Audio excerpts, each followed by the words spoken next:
आप सबका आज के इस ओरिएंटेशन क्लास में बहुत बहुत स्वागत है। ये एक बातचीत वाली क्लास है जिसमें मूलतः मैं आपसे इस बारे में बात करना चाहता हूँ जो बहुत ज़रूरी है कि आप अगले जो 3 और 4 साल इस कॉलेज कैंपस में जो गुजारने वाले हैं, इस कॉलेज में आने का उद्देश्य क्या होना चाहिए एक विद्यार्थी के लिए। एक छात्र जब 12वीं की क्लास पास करके कॉलेज आता है तो उसके मन में बहुत सारे सवाल होते हैं, बहुत सारी शंकाएं होती है, बहुत सारी जिज्ञासाएं होती है। आप क्यों आ रहे हैं कॉलेज, ये सवाल बहुत ज़रूरी है। इस सवाल से आपको टकराना चाहिए और इस बारे में बातचीत भी होनी चाहिए। मुझे हमेशा ये लगता है कि जब आप 12वीं की क्लास पास करके एक स्कूल की ज़िंदगी से एकदम से निकलकर जब कॉलेज की एक बहुत फ्री दुनिया में आते हैं, तब आपका जीवन कैसा होना चाहिए, कॉलेज का क्या सोच होनी चाहिए आपके भीतर। मुझे लगता है कि 12वीं क्लास पास करके छोटे छोटे बच्चे, नन्हे मुन्ने बच्चे, आप जब कॉलेज में आते हैं तो आप एक भरोसे की खोज में भी आते हैं, आप एक उम्मीद की तलाश में भी आते हैं। और क्लासरूम की टीचिंग से ज़्यादा आप कैंपस में सीखते हैं, आप मंच पे आकर सीखते हैं, आप अपने भीतर के डर को ख़त्म करते हैं, आप तमाम सारे सपने देखते हैं, तमाम सारे आपके दोस्त बनते हैं। किसी से दोस्ती आगे तक कैरी ऑन रह जाती है, किसी से दोस्ती टूट जाती है। कई बार आप कोई एक लक्ष्य लेकर आते हैं, समय और परिस्थितियां उसको बदल करके आपको दूसरे लक्ष्य की ओर ले जाने के लिए प्रेरित करती हैं।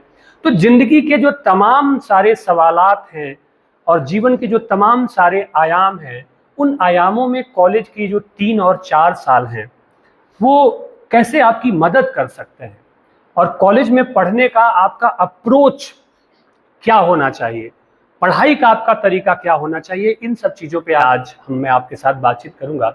मुझे हमेशा लगता है कि ये सवाल हमेशा हमारे जेहन में गूंजते रहना चाहिए आप सबके, कि आप अपने जीवन में बनना क्या चाहते हैं, आप होना क्या चाहते हैं, आपके ख्वाब क्या हैं, आपके सपने क्या हैं, और उन ख्वाबों को लेकर, उन सपनों को लेकर आपके पास क्या योजना है, क्या तैयारी है।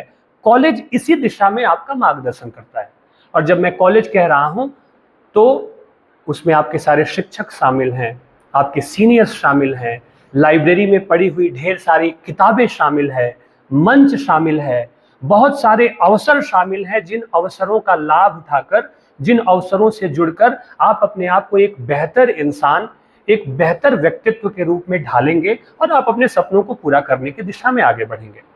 मेरी जो अपनी समझ है, जो मैं समझता हूँ, मेरे हिसाब से कॉलेज सिर्फ नौकरी की तैयारी नहीं है या डिग्री पाने की तैयारी नहीं है, नौकरी पाने या डिग्री पाने की जगह नहीं है। वह नौकरी या डिग्री एक छोटा सा आयाम है कॉलेज आने का। कॉलेज आने का मकसद है जीवन की तैयारी, जीवन जीने की कला सीखना, लोगों से ठीक से संवाद करना, कैसे आप मुश्किल से मुश्किल हालात को आप टैकल करते हैं। ये सारी चीजें सीखने के ये साल है, 3 से 4 साल, क्योंकि इन सब परिस्थितियों से आप गुजरने वाले हैं। ठीक है, नौकरी जरूरी है, काम जरूरी है, स्किल होना जरूरी है, वो सब जीवन का एक हिस्सा है। लेकिन नौकरी जीवन नहीं है पूरा का पूरा, वह सिर्फ एक जीवन का हिस्सा है। इसलिए आप देखते हैं कि अच्छी नौकरी करने के बावजूद भी बहुत सारे लोग परेशान रहते हैं, बहुत सारे लोग आत्महत्या कर लेते हैं। बड़े बड़े पुलिस ऑफिसर, बड़े बड़े एक्टर, बड़े बड़े लोग जो जीवन में बहुत कामयाब हैं और सुसाइड कर लेते हैं, खत्म कर देते हैं अपनी जिंदगी को। अगर करियर पा लेना ही जीवन की असली सफलता होती या सार्थकता होती तो वो लोग क्यों इस दुनिया से गए, क्यों दुनिया को छोड़ दिया। हमेशा ये ध्यान रखना है कि सफलता और सार्थकता, सक्सेस और मीनिंगफुल लाइफ, दोनों दो अलग चीजें हैं। खेती किसानी करता हुआ आदमी भी बहुत मस्त है, कोई तनाव नहीं है, मजे से दिन भर खेतों में अपना काम कर रहा है, शाम को भोजन कर रहा है, अच्छी नींद ले रहा है और बहुत अच्छा जीवन जी रहा है, और उसके होने से यह दुनिया और समाज भी खूबसूरत है। तो जीवन की सार्थकता का मतलब यह है कि आप जो हैं, आपके होने से ये दुनिया थोड़ी खूबसूरत हो गई कि नहीं हो गई। और दुनिया को खूबसूरत बनाने का मतलब कोई चमत्कार करना नहीं है, अपने आप में एक बेहतर इंसान बन जाना दुनिया को खूबसूरत बनाने की पहली शुरुआत है। आपसे मिलकर किसी को अच्छा लग जाए, आप किसी के सुख दुख में शामिल हो जाएं, आप किसी हताशा और निराशा से बैठे हुए आदमी का हाथ पकड़कर उसका हाथ थाम लें और खड़े हो जाएं और ये कह सके कि सब ठीक हो जाएगा, मैं तुम्हारे साथ हूँ। यह भी दुनिया को सुंदर बनाने का एक तरीका है। एक बहुत अच्छा फिल्मी गीत है जिसे मैं अक्सर गाता हूँ, गुनगुनाता हूँ और आपके बीच भी शेयर करता रहता हूँ कि पढ़ाई लिखाई या ज्ञान विज्ञान की जितनी भी शाखाएं हैं उन सबका अंतिम उद्देश्य होता है एक अच्छा मनुष्य बनना। आपने गीत सुना होगा कि किसी की मुस्कुराहटों पे हो निसार, किसी का दर्द मिल सके तो ले उठा, किसी के वास्ते हो तेरे दिल में प्यार, जीना इसी का नाम है। जीवन जीने की पूरी जो बुनियादी प्रक्रिया है, जो एक जिससे हम बेहतर से बेहतर इंसान बनते चले जाते हैं, उसमें कॉलेज की बहुत बड़ी भूमिका है। इसलिए हर दिन इस सवाल से थोड़ा थोड़ा टकराते रहना कि क्या मैं एक बेहतर इंसान, एक बेहतर नागरिक, जागरूक नागरिक जो सवाल पूछता है, जो मौलिक ढंग से अपने ढंग से सोचता समझता है, क्या मैं उस दिशा में बढ़ रहा हूं, बढ़ रही हूं या नहीं। अब गाइड पढ़ते हैं, मैं तो हमेशा कहता हूं कि गाइड को अलमीरा में बंद कर दीजिए, आप टेक्स्ट की किताबें पढ़ना सीखिए, टेक्स्ट पढ़ने की आदत डालिए, पाठ्य पुस्तक पढ़ने की आदत डालिए, अपने ढंग से सोचने समझने का तरीका अपना विकसित करिए। वह आपके व्यक्तित्व को विकसित करेगा, वह आपको बड़ा बनाएगा। और आप जब डिग्री लेके निकलते हैं कॉलेज से 3 साल 4 साल बाद, तो कोई ये नहीं पूछेगा आपसे कि आपके कितने नंबर थे। जीवन और समाज की जो प्रयोगशाला है उसमें आपका टेस्ट आपके नंबरों से नहीं होता है, आपका टेस्ट इस बात से होता है कि आप कितने बेहतरीन इंसान हैं, आप कितने सच्चे इंसान हैं, आप कितने जागरूक इंसान हैं। आपका टेस्ट आपके व्यक्तित्व से होता है। और यह व्यक्तित्व कैसे बनता है? कॉलेज में बनता है, दोस्तों के साथ चाय की टपरी पे गप्पे मारते हुए, उनसे बहस करते हुए, उनसे लड़ते झगड़ते सीखते हुए, लाइब्रेरी की किताबों से गुजरते हुए, क्लासरूम में और क्लासरूम के बाहर अपने टीचरों से संवाद करते हुए। यह है कॉलेज आने का उद्देश्य। ये नहीं कि क्लास में आए, सिलेबस पढ़े और आपकी दुनिया खत्म। ये बड़ा छोटा गोल है कि आप परीक्षा के लिए अपने आप को तैयार कर रहे हैं, आप परीक्षा पास कर रहे हैं और डिग्री लेके जा रहे हैं। खुद से ये सवाल पूछना और खुद के साथ ये जूझना बहुत जरूरी है कि आप कैसे अपने आप को बेहतर बना सकते हैं। मेरा मानना है कि आपको व्यवहार करना लोगों से अच्छा आ गया, सवाल पूछना आ गया, सच्चाई के साथ खड़ा होना आ गया, मौलिक ढंग से अपने तरीके से चीजों के बारे में सोचना आ गया, आपकी भाषा थोड़ी बेहतर हो गई, आप ठीक ठाक काम के आदमी बन गए। यही है कॉलेज आने का मतलब, यही है कॉलेज आने का उद्देश्य। इसलिए नौकरी बहुत एक छोटी चीज है ना। जीवन सिर्फ नौकरी से नहीं चलता है, जीवन बहुत सारी बातों से चलता है। और कॉलेज आने का दूसरा बड़ा एक कारण जो समझ में आता है वो ये है कि कॉलेज आपको सपने देता है, ख्वाब देता है। मैं जब आपकी तरह विद्यार्थी था, बीए में पढ़ता था, तो मैं बहुत कंफ्यूज्ड था कि मुझे क्या करना चाहिए, क्या करियर बनाना चाहिए, क्या मुझे सिविल सर्विसेज में जाना चाहिए या मुझे शिक्षक बनना चाहिए। कॉलेज में जब आते हैं, आप अपने शिक्षकों से मिलते हैं, आप अपने दोस्तों से मिलते हैं, अपने आसपास की दुनिया को देखते हैं, विश्वविद्यालय के जब कैंपस को देखते हैं, तो धीरे धीरे आप अपनी समझ के अनुसार आप अपने सपनों को तय करने लगते हैं। आप ये समझने लगते हैं, गहराई से जब आप जाकर विचार करते हैं तो आप ये समझने लगते हैं कि भेड़ चाल का हिस्सा आपको नहीं बनना है। हर आदमी हर काम नहीं कर सकता है। आप किस चीज के लिए बने हैं, आपकी रुचि क्या है, आपकी प्राथमिकताएं क्या है, आपकी दिलचस्पी किन चीजों में है, कौन सी चीज आपको आकर्षित करती है। आप जब अपने आप को, अपनी रुचि को, अपनी आंतरिक दुनिया को जब आप समझने लगते हैं, तब आप अपने सपने को ठीक से तय कर पाते हैं। और ये कैसे होगा? ये एक दिन में नहीं होता है, ये एक पूरी प्रक्रिया है। कई बार हम जान ही नहीं पाते कि हमारी रुचि क्या है। ये पूरी की पूरी प्रक्रिया है। यह इस सवाल का जवाब आपको कैसे मिलता है? अपने आप को बार बार टटोलने से इस सवाल का जवाब मिलता है। आप अपने किसी शिक्षक से बात करते हैं, एक मेंटोर के तौर पर, एक गाइड के तौर पे। कॉलेज में होने वाली तमाम तरह की गतिविधियों में, चाहे वो मंच संचालन हो, डिबेटिंग के प्रोग्राम हो, पेंटिंग कंपटीशन हो, एसे राइटिंग कंपटीशन हो, भाषण प्रतियोगिता हो, पोएट्री राइटिंग प्रतियोगिता हो, तरह तरह की गतिविधियों में जब आप भाग लेना शुरू करते हैं, आप अपने आप को जानना भी शुरू करते हैं। और फिर अपने आप को जानकर आप बहुत आसानी से अपने सपने तय कर सकते हैं। ठीक है? और कॉलेज आपको क्लासरूम या क्लासरूम से बाहर आपको मौलिक ढंग से चीजें सोचने का तरीका आपको मिलता है। यह है कॉलेज आने का पर्पस। आप मान लीजिए कि डिबेट करने में बहुत माहिर है, आपको घर में डांट पड़ती है कि बहुत डिबेट करता रहता है, बहुत तर्क करता रहता है, तो घर में हो सकता है इस बात के लिए आपको डांट पड़ रही है, लेकिन कॉलेज में इसी डिबेट के लिए आपको मंच मिलेगा। आप आइए और किसी टॉपिक के पक्ष में बोलिए और विपक्ष में बोलिए, और बहुत तार्किक हैं आप तो आप डिबेट जीतकर और प्राइज भी लेकर के जाइए।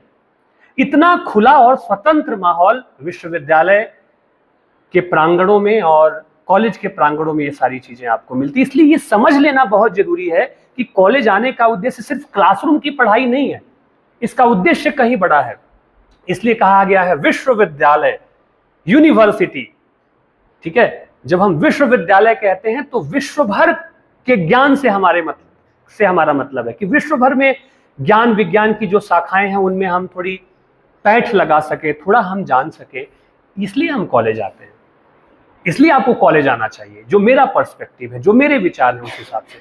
ठीक है, मैंने आपको कहा कि मंच पे आने के साल है। मंच पे आने का साल मतलब सिर्फ कार्यक्रमों में नहीं, क्लासरूम भी एक मंच है। इस क्लासरूम में खड़े होकर प्रश्न पूछना, इस क्लासरूम में खड़े होकर सवालों के जवाब देना, इस क्लासरूम में खड़े होकर मैं जब कोई बात कह रहा हूं और उससे अलग कोई आपकी सोच है तो उस असहमति को बहुत शालीनता के साथ प्रकट करना। आपके भीतर असहमति का विवेक आना चाहिए, डिसएग्रीमेंट, है ना। जरूरी नहीं कि हर बात में आप हाँ में हाँ मिलाएं। आप अगर किसी बात में हाँ नहीं मिलाते हैं, उससे अलग कोई बात है, यहीं से मौलिक चिंतन की शुरुआत हो जाती है, यहीं से आपके व्यक्तित्व विकास की बुनियाद पड़ती है। इसलिए क्लासरूम में आपके भीतर असहमति का विवेक पैदा हो सके, यह है कॉलेज और विश्वविद्यालय आने का मतलब। ठीक है, और किस तरह की दुनिया आप चाहते हैं, किस तरह के सपने आप चाहते हैं, इसको तय करने के ये साल होते हैं और उस दिशा में आगे बढ़ने के ये साल होते हैं। ठीक है, और अपने भीतर के व्यक्तित्व को आपको तलाशना है, हर आयामों में तलाशना है, जिसके बारे में आपको कह चुका हूं कि आप कौन हैं, आपकी रुचि क्या है, आपकी प्राथमिकताएं क्या है, खुद को हर दिन आप कैसे बेहतर बना सकते हैं, ये सवाल अपने आप से पूछना। इसलिए एक टू डू लिस्ट तैयार करें अगर संभव हो तो, कि एक दिन में आपको क्या कौन सी चीजें करनी है। ठीक है, बहुत ज्यादा अनुशासन की बात मैं नहीं सिखा रहा हूं, ऐसा नहीं कि एकदम डिसिप्लिन होके लकीर का फकीर बन के और किताबी कीड़ा बनना है आपको, ऐसा नहीं करना है। किताबें पढ़नी है आपको, किताबें पढ़ना जरूरी है, लेकिन किताबों के अलावा भी कैंपस में चलते हुए, घूमते हुए, बात करते हुए आपको सीखना है, अपने टीचर से बात करते हुए आपको सीखना है। ठीक है, और कॉलेज के दिनों की सबसे बड़ी पूंजी जो आपको बाद में चलकर बहुत वो दिन याद आते हैं, वे हैं दोस्त।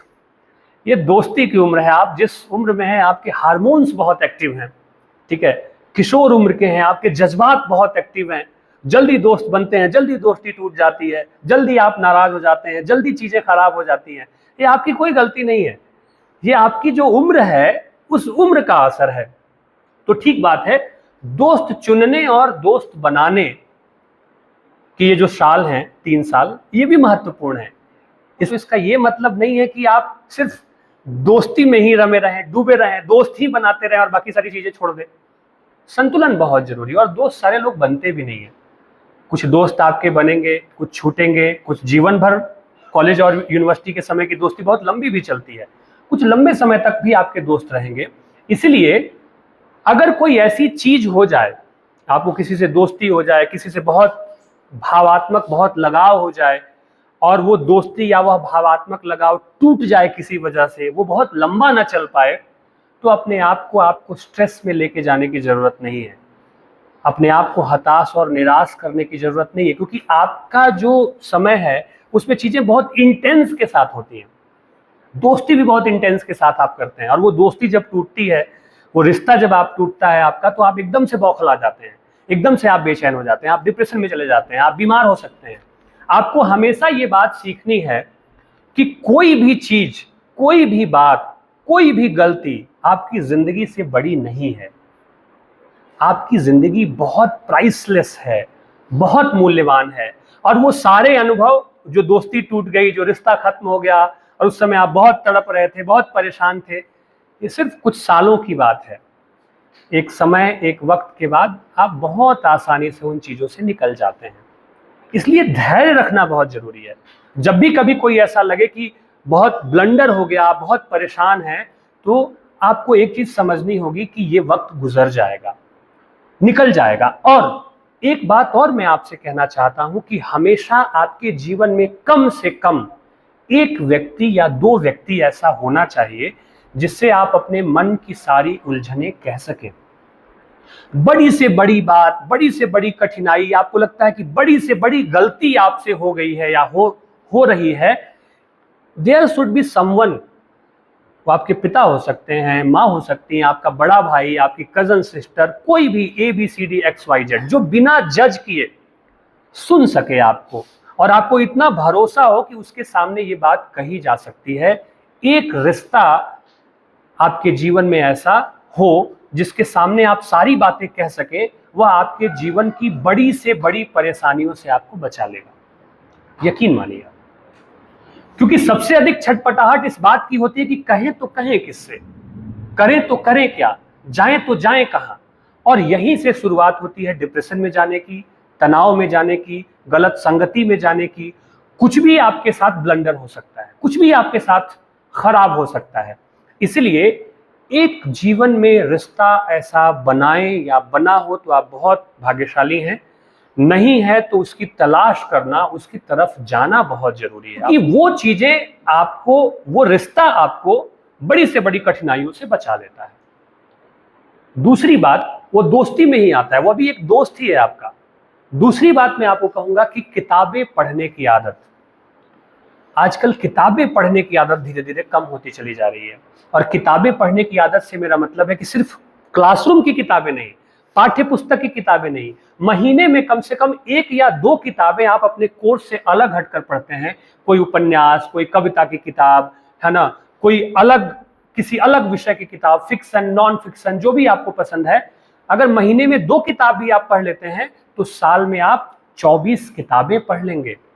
और BA अंतिम वर्ष तक जाते जाते कोर्स के अलावा 72 अलग किताबें आपके पास होंगी, आपकी झोली में, आपके ज्ञान में, आपके नॉलेज में। और वो किस तरह से आपके सोचने समझने की दिशा भी बदल सकती है, आपकी मौलिकता भी आप में आ सकती है, आपकी भाषा भी बेहतर हो सकती है। आप 3 सालों के बाद 72 किताबें जब अलग अलग ढंग की आप पढ़ते हैं, 3 साल बाद जब आप कॉलेज पास होकर निकलते हैं, तो आपकी बातचीत में वो 72 किताबों का असर दिखेगा। अगर आप सप्ताह में 1 पढ़ लें तो महीने में आप 4 पढ़ सकते हैं। तब इस हिसाब से आप साल की 50-52 किताबें पढ़ लेंगे, 3 साल में 150 किताबें आप पढ़ लेंगे। कुछ भी मुश्किल नहीं है, छोटा सा कैलकुलेशन है, छोटी छोटी चीजें आपको करनी है। तो किताबें पढ़ने की आदत, लाइब्रेरी से रिश्ता रखने की आदत भी आपकी जिंदगी बदल सकती है। इसलिए आप कॉलेज आते हैं, इसलिए कॉलेज आप आते हैं कि आपको ये सारी सुविधाएं, ये सारा मौका मिलता है। आप स्कूल में थे, एक के बाद एक क्लास, एक के बाद एक क्लास, एक के बाद एक क्लास, 4 बजे तक आप क्लास ही कर रहे हैं। कॉलेज में आप आए, एक क्लास आपकी 10 बजे हो रही है, एक क्लास आपकी 12:30 बजे हो रही है। आपके पास 2 घंटे का समय है। इन 2 घंटों में आपको कभी चाय की टपरी पे भी जाना है, दोस्तों के साथ भी बैठना है, मस्ती भी करनी है, ठीक है, और कभी जाके लाइब्रेरी में भी आपको बैठना है। ये संतुलन बहुत जरूरी है। और तीसरी बात है शिक्षक, जो आपको कॉलेज के दिनों में मिलते हैं, जो आपके एक मेंटोर होते हैं, जो आपको एक गाइड होते हैं, वो भी आपकी मदद कर सकते हैं। आप उनसे मिल सकते हैं, उनसे आप बात कर सकते हैं, उनसे आप डायलॉग कर सकते हैं। आपको कोई दिक्कत आ रही है, कोई समस्या आ रही है, आपको कोई करियर तय करना है, आप कंफ्यूज्ड हैं कि आप क्या चाहते हैं, तो इस तरह की चीजों में शिक्षक भी आपकी बहुत मदद करते हैं। और दोस्त चुनने में थोड़ी सावधानी आप रखें। आप दोस्ती करते हैं किसी से, कुछ समय बाद हो सकता है आपको लगे कि ठीक नहीं है, मजा नहीं आ रहा है या ट्रैक अलग है, तो आप अपने हिसाब से अपनी दोस्ती फिर से चुने। क्योंकि अगर आपको गलती से भी खराब संगति मिल गई, खराब तरह के दोस्तों को आपने अपने जीवन में चुन लिया, तो कई बार आपका विवेक वो काम नहीं कर पाएगा, संगति आपके ऊपर हावी हो जाएगी और आप गलत दिशा में जा सकते हैं। तो छोटी छोटी चीजें, हालांकि ये चीजें आपको खुद ही करनी है, ये अवेयरनेस आपके भीतर खुद ही आनी चाहिए, ठीक है। और हमेशा गलतियों से सीखने की आदत डालें। गलतियां होंगी, हम मनुष्य हैं, हम सब गलतियां करते हैं, लेकिन गलती हो, गड़बड़ी हो, उसको समझना, ठीक है, और उससे आगे बढ़ना। देखो 2 विकल्प होते हैं, गलती हो गई हमसे तो पहला विकल्प कि हम पछताते रहें और खराब करते रहें अपने जीवन को, रोते गाते रहें, स्वास्थ्य खराब कर लें, मेंटली सिक हो जाएं, और दूसरा विकल्प है कि लेट गो, छोड़ो, हो गई गलती तो हो गई, इससे हमने क्या सीखा और इस सीख को लेकर फिर से जिंदगी में आगे बढ़ना। ये दो रास्ते हैं। दूसरा रास्ता सबसे जरूरी और सबसे सही रास्ता है कि हो गई गड़बड़ी, कर दी गलती, अब क्या? वो गलती मेरी जिंदगी से तो बड़ी नहीं हो सकती ना, वो गलती मेरे सपनों से तो बड़ी नहीं हो सकती है ना। और दुनिया में ऐसे कितने सारे उदाहरण हैं जिन लोगों ने अपनी गलतियों से सीखा और बहुत महान बने, बहुत बड़ा नाम कमाया दुनिया में और बहुत काम किया। ठीक है, तो इसीलिए कोई भी गलती जिंदगी से बड़ी नहीं हो सकती है, इसका हमेशा ध्यान रखना है। ठीक है, तीसरी बात कि असफल होना अपराध नहीं है। आपने कोई लक्ष्य तय किया करियर के लिए, जी जान से उसके लिए कोशिश करनी है, दम लगा के। हुआ तो ठीक, नहीं हुआ तो कोई और बात, कोई और चीज हो जाएगी। कोई भी करियर, कोई भी इंसान आपकी जिंदगी से बड़ा नहीं हो सकता है। ये बात मैं बार बार आपको रिपीट करके कह रहा हूं। मान लीजिए आपको आईएएस बनना है, आपने खूब कोशिश की, बन गए तो बहुत अच्छा, नहीं बने तो ऐसा नहीं कि जीवन खत्म हो गया या आपने कोई अपराध कर दिया। आपको फिर कोशिश करनी है, कोई और चीज आपका इंतजार कर रही होगी। कई बार जिसे आप नियति कहते हैं, जिसे आप डेस्टिनी कहते हैं, उसके पास आपके लिए बहुत सारे अवसर और बहुत सारी संभावनाएं रहती हैं। इसलिए सकारात्मक होकर हमेशा यह सोचना है कि क्या आप चाह रहे हैं, उसके लिए प्रयास किया, मिला तो ठीक, नहीं मिला तो कोई और बात, कुछ और हो जाएगा। ठीक है, डॉक्टर दिव्यकीर्ति सर हम एक शेर सुनाते हैं ना कि क्यों सोचें कि जिंदगी में क्या होगा, कुछ ना होगा तो तजुर्बा होगा, कि कुछ नहीं होगा तो तजुर्बा तो होगा। तो इसीलिए ये चीजें ध्यान में रखनी है। और एक बात और, थोड़े हो सकता है कि इस उम्र में आपको दार्शनिक टाइप ये बात लगे, लेकिन सच है कि जीवन में सबको सब कुछ नहीं मिलता है, कुछ छूट जाएगा। हर एक ख्वाहिश मुकम्मल हो ये जरूरी तो नहीं। तो जीवन कुछ अधूरेपन से, कुछ पूरेपन से, कुछ ख्वाबों के पूरे हो जाने से, कुछ कहानियों के अधूरे रह जाने से ही तो जीवन बनता है, और यही जीने का मजा भी है। सब कुछ आपके हिसाब से हो जाएगा तो आपको लगेगा कि आप तो ईश्वर हैं भाई, हाँ आप तो भगवान हैं, आप जो चाह रहे हैं वही हो रहा है, तो फिर आप जीवन कहाँ रहा? जीवन कुछ अधूरेपन से भी बनता है, कुछ असफलताओं से, कुछ टीस से, कुछ कमियों से, कुछ दुख से। तो इसलिए जीवन में सबको सब कुछ नहीं मिलता है, इसलिए कुछ खो जाए तो ज्यादा परेशान नहीं होना है। और अंत में एक और बात कि मोबाइल से बड़ा है हमारा स्वास्थ्य और जीवन। आज के दौर में मोबाइल फोन के इस्तेमाल को हमें, आपको बैलेंस करके चलना पड़ेगा, क्योंकि वो जरूरत भी है हमारे जीवन की। ठीक है, वो हमारे जीवन की जरूरत भी है और अब वो हमारी लत भी है। आप मेंटल और फिजिकल हेल्थ पे पूरा ध्यान दें, आप व्यायाम करें, आप किसी स्पोर्ट्स एक्टिविटी में पार्टिसिपेट करें। ठीक है, खेलें कूदें, मतलब कॉलेज में इतने सारे स्पोर्ट्स इवेंट होते हैं, मैदान में जाओ। विवेकानंद कहते थे कि इस देश की रक्षा करना चाहते हो तो पहले फुटबॉल के मैदान में जाकर अपने स्नायुओं को मजबूत करो। यानी कि अगर आप शरीर से बलिष्ठ नहीं है तो आपका मस्तिष्क भी उतना मूल्यवान नहीं होगा। तो शारीरिक physical fitness as well as mental fitness दोनों बहुत जरूरी है। ठीक है, इसलिए हेल्दी खाना खाएं। आप जंक फूड, फास्ट फूड यही खाते हो, लेज, कुरकुरे खा खा के आपने तबाह किया हुआ है पूरा, है ना। आप फ्रूट्स कम खाते हो, दिन में लंच आप नहीं करते, वहां बैठ के बर्गर खाते रहते हो। खा लिया कभी टेस्ट के लिए खा लिया, लेकिन बैड हैबिट्स, फूड की जो बैड हैबिट्स आप कॉलेज में आकर के बनाते हैं, इससे भी आपको बचना चाहिए। वो आपके मेंटल और फिजिकल हेल्थ पे मतलब बहुत खराब असर डालता है। और छोटी छोटी अच्छी आदतें जिंदगी में आपको बनाती हैं, बेहतर बनाती हैं। डायरी लिखने की आदत डालिए, रोज क्या हुआ लिखिए, बनाइए कि एक सप्ताह में आपने कौन सी किताबें पढ़नी है, उस किताब को पढ़ जाइए। जेम्स क्लियर की एक किताब है एटॉमिक हैबिट्स, उस किताब में जेम्स क्लियर ने एक बड़ी अच्छी बात कही है कि छोटी छोटी आदतों का परिणाम अचानक एक लंबे समय के बाद आपको दिखाई देता है कि आपने जिंदगी में क्या हासिल किया। और उसका एक एग्जाम्पल उन्होंने दिया है कि जो बांस का पेड़ होता है ना, बांस 5-6 साल तो नीचे जमीन में अपनी जड़ों को विस्तृत करने में उसको लग जाते हैं, लेकिन 5-6 साल के बाद कुछ ही हफ्तों में उसकी ऊंचाई जो बढ़ती है तो लगता है कि वो आसमान को छू लेगा। क्यों? कि उन 5-6 सालों में उसने तैयारी की है पूरी की पूरी। वैसे ही हमारी छोटी छोटी आदतें जो लंबे समय तक हम बेहतर आदतें बनाते हैं, उसका ग्रोथ, उसका परिणाम अचानक आपके जीवन में आपको दिखने लगता है।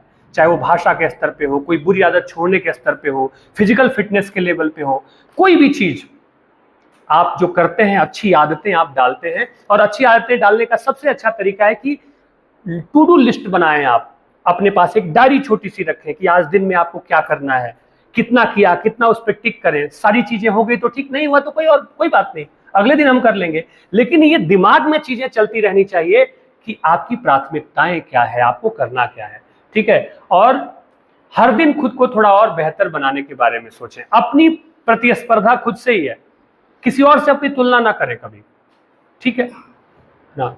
हर आदमी का अपना जीवन है, सोचने समझने का ढंग है, परिवेश है, चुनौतियां हैं उसकी। तो किसी और से हम क्यों अपनी तुलना करें, हम कैसे अपने को बेहतर बना सकते हैं इस बारे में सोचें, सकारात्मक रहें और लोगों और आसपास की चीज़ों से प्यार करना सीखें। इस दुनिया को बहुत मोहब्बत और प्यार की ज़रूरत है। हम सब बारूद की ढेर पे बैठे हुए हैं, चारों तरफ युद्ध छिड़ा हुआ है और ऐसे युद्ध में मनुष्य मनुष्य का दुश्मन बनता जा रहा है। धर्म के नाम पे, जाति के नाम पे, संप्रदाय के नाम पे तमाम तरह की दीवारें दुनिया भर में खड़ी हो रही हैं, ठीक है। इसलिए जरूरी है कि एक पंछी की तरह हम बने जो सरहदों को नहीं जानता, जो सरहदों को नहीं मानता। एक शायर ने कहा कि क्या बनाने आए थे हम, क्या बना बैठे, कहीं मंदिर बना बैठे, कहीं मस्जिद बना बैठे। हमसे तो जात अच्छी है इन परिंदों की, कहीं मंदिर पे जा बैठे, कहीं मस्जिद पे जा बैठे, ठीक है। क्यों?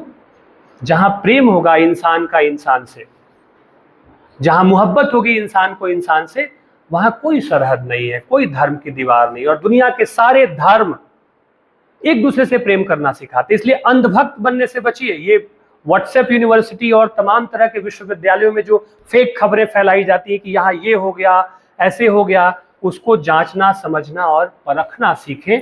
आप विवेकवान आदमी बने और पढ़ाई लिखाई के अलावा किसी खेल या रचनात्मक आयोजनों में दिल खोलकर भाग लें। आपको पेंटिंग आती है, आपको बोलना आता है, आपको गाना आता है, व्हाटएवर जो भी स्किल है या जो भी पसंद की चीज है उसमें अपने आप को आप झोंकें। डायरी लिखने, फिल्में देखें। आप एक फिल्म आप लोग देख के आइएगा 2 दिन के बाद, आनंद। यूट्यूब पे वो फिल्म अवेलेबल है फ्री में, राजेश खन्ना और अमिताभ बच्चन की फिल्म है। उस फिल्म के बारे में मैं आपसे पूछूंगा कि वो फिल्म देख के आपको कैसा लगा।